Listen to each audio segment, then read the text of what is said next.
Oi, pessoal, eu sou a professora Cláudia e nessa aula nós vamos falar um pouquinho sobre reações consecutivas, tá? Então, o que são reações consecutivas? São aquelas reações onde o produto de uma reação ele pode ser usado como reagente em outra reação. O que você tem que observar é o balanceamento. A quantidade que eu tenho deste produto numa reação tem que ser a mesma em mol que eu tenho no reagente da reação seguinte, tudo bem? Reações consecutivas. Então, o que é isso? Então, toda reação, ela vai ter seus reagentes e seus produtos. Nas reações consecutivas, o produto de uma reação, ele vai ser reagente em outra. Por exemplo, aqui o exercício, ele está falando sobre a produção de ácido sulfúrico a partir do enxofre. Então, o enxofre foi queimado e produziu SO2. Então, o SO2 aqui, ele é produto dessa primeira reação. Na segunda reação, o SO2 que foi produzido na primeira, ó, passou a ser reagente, tá? Ele foi queimado de novo, ó, porque ele reagiu com oxigênio e produziu o SO3. O SO3 é produto na segunda reação. E na terceira reação, ele passou a ser reagente.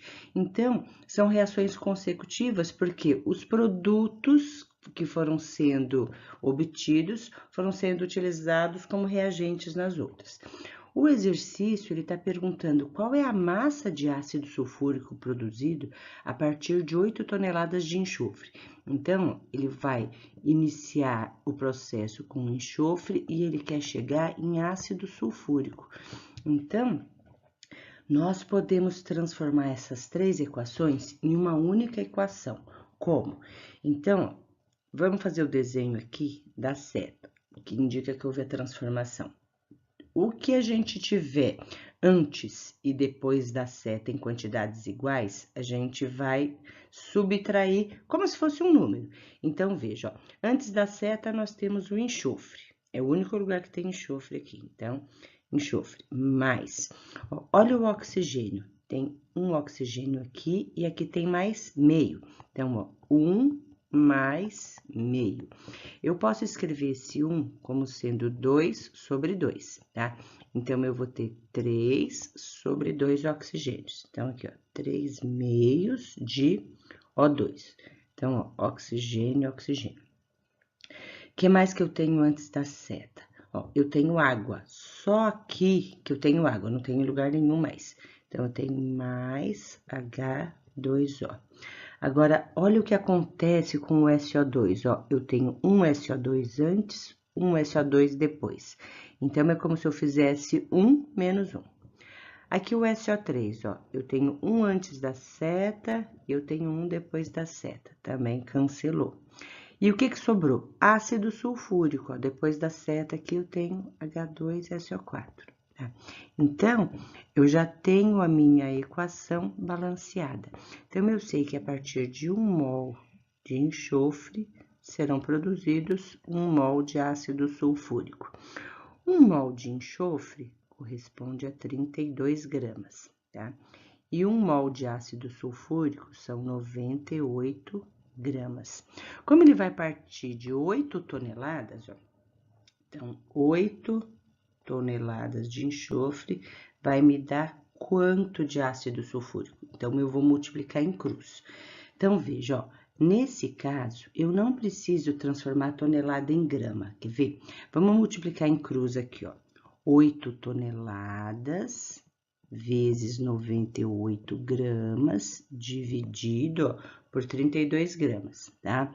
Então, por que eu não preciso transformar tudo em grama? Porque aqui eu vou cancelar grama com grama e a unidade que vai sobrar vai ser tonelada. Então, fazendo essa conta, eu vou ter 24,5 toneladas de ácido sulfúrico.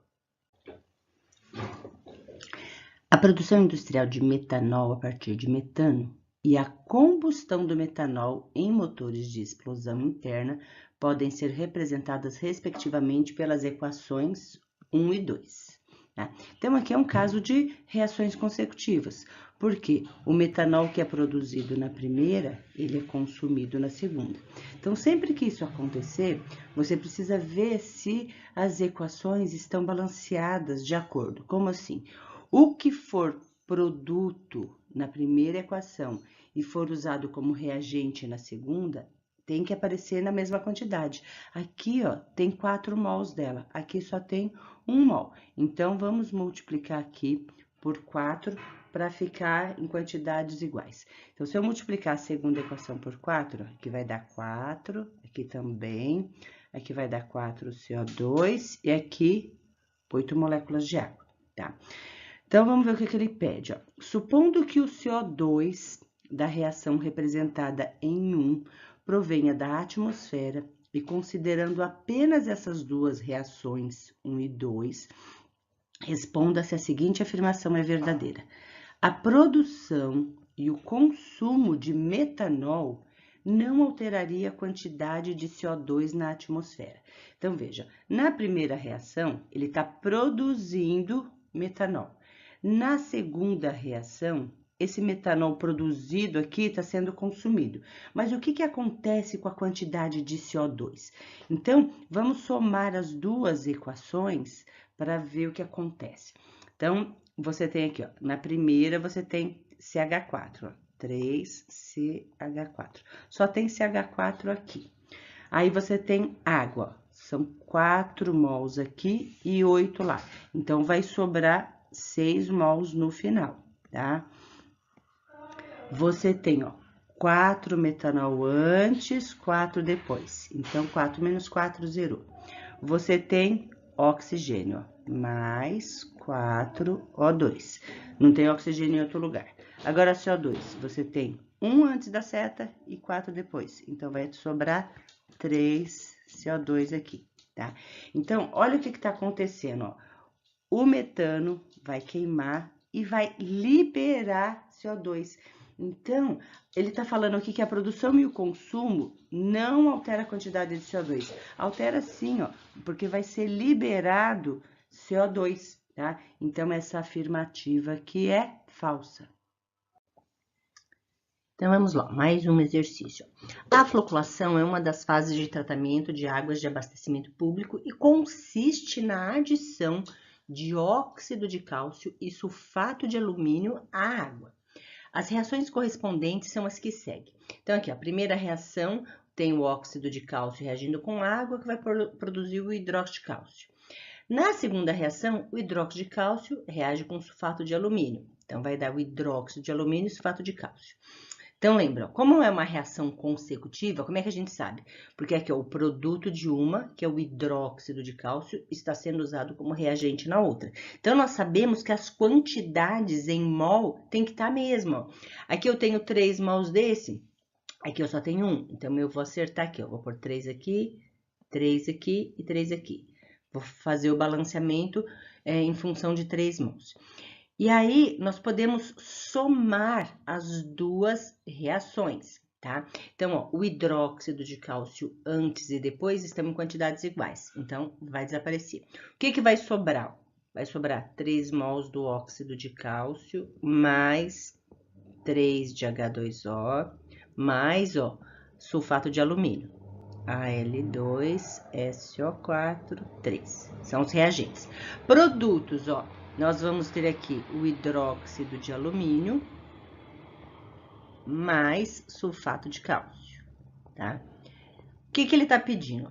Se os reagentes estiverem em proporções estequiométricas, cada 28 gramas de óxido de cálcio originarão de sulfato de cálcio. Então, ele quer saber a massa. Então, ele vai partir do óxido de cálcio. 3 mols do óxido de cálcio vai produzir 3 mols do sulfato de cálcio, tá? Cada mol do óxido de cálcio são 56 gramas, tá? Nós temos 3 mols. E aqui, ó, cada mol de sulfato de cálcio são 136 gramas. Observe que ele deu aqui, ó, as massas atômicas para a gente calcular. nós vamos partir de 28 gramas do óxido de cálcio. Então, qual é a massa de sulfato de cálcio obtida? Então, fazendo essa continha, multiplicando em cruz, nós vamos ter 28 vezes 3 vezes 136. Eu não vou fazer a conta assim, não, eu vou deixar para simplificar no final, tá? Aí eu vou dividir por 3 vezes 56, ó. Aqui, o 3 eu vou cancelar com 3, 28 com 56 vai dar 2, aí vai sobrar 136 dividido por 2, que vai dar 68 gramas, alternativa B. Espero que tenham aproveitado a aula. Se gostaram, deixe seu like, compartilhe com os amigos, inscreva-se no canal. Não se esqueça de ativar o sininho para você receber notificações de novas aulas. E sempre que necessário, consulte as playlists. Lá deve ter algum assunto de seu interesse, tudo bem? Tchau, tchau, pessoal!